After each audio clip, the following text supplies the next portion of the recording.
लोकसभेमध्ये झालेल्या कालच्या घुसखोरीच्या कटाचा मास्टरमाइंड ललित झा हाच असल्याचा पोलिसांना संशय आहे। त्याचा शोध सध्या सुरू आहे।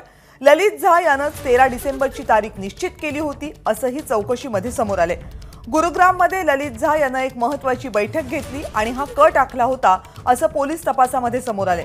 लोकसभेमध्ये मनोरंजन आणि सागर शर्मा यांनी घुसखोरी केली तेव्हा प्रेक्षक गॅलरीमधून या प्रकाराचं व्हिडिओ शूटिंग ललितनंच केलं आणि सोशल मीडियावर अपलोड केलं।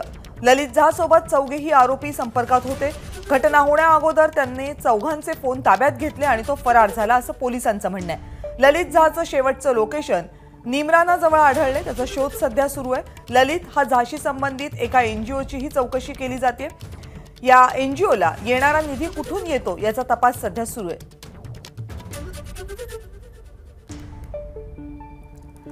दिल्लीहून आपले प्रतिनिधी सोमेश कोळगे आता आपल्या सोबत आहेत। सोमेश, पोलिसांची जी चौकशी झालेली आहे त्यामध्ये काय काय माहिती समोर आली आणि प्रामुख्याने ललित झा संदर्भातली आणखीन काय अपडेट आहे?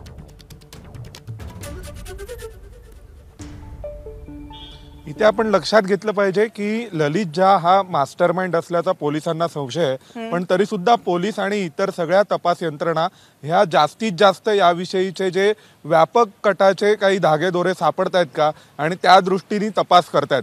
सध्या तरी असं कळतंय की ललित झा यांनी रेकॉर्डिंग केलं, तो बाहेर आल्यानंतर बाहेर निलिमा आणि तिच्यासोबत अमोल शिंदे या दोघांनी जे आंदोलन केलं आणि त्यांनी स्मोक कॅन्डल्स पेटवल्या त्यावेळी सुद्धा ललित झानीच त्यांचं रेकॉर्डिंग केलं होतं आणि त्यानंतर ललित झानी तिथून पळ काढलाय। आता ललित झा हा या सगळ्यांना जोडणारा एक कॉमन दुवा आहे आणि त्याच्या माध्यमातून हे सगळे संपर्कात होते। ललित झाशी संबंधित एक पश्चिम बंगालमधील एनजीओ आहे, ज्या एनजीओचा तो पदाधिकारी होता आणि त्याने व्हिडिओ रेकॉर्डिंग तिथेही पाठवले।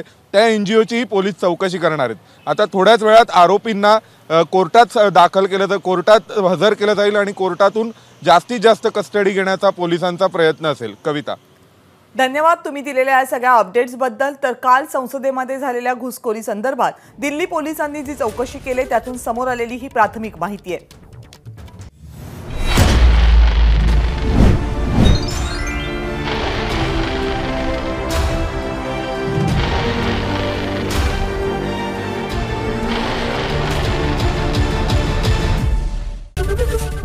एबीपी माझा, उघडा डोळे बघा नीट।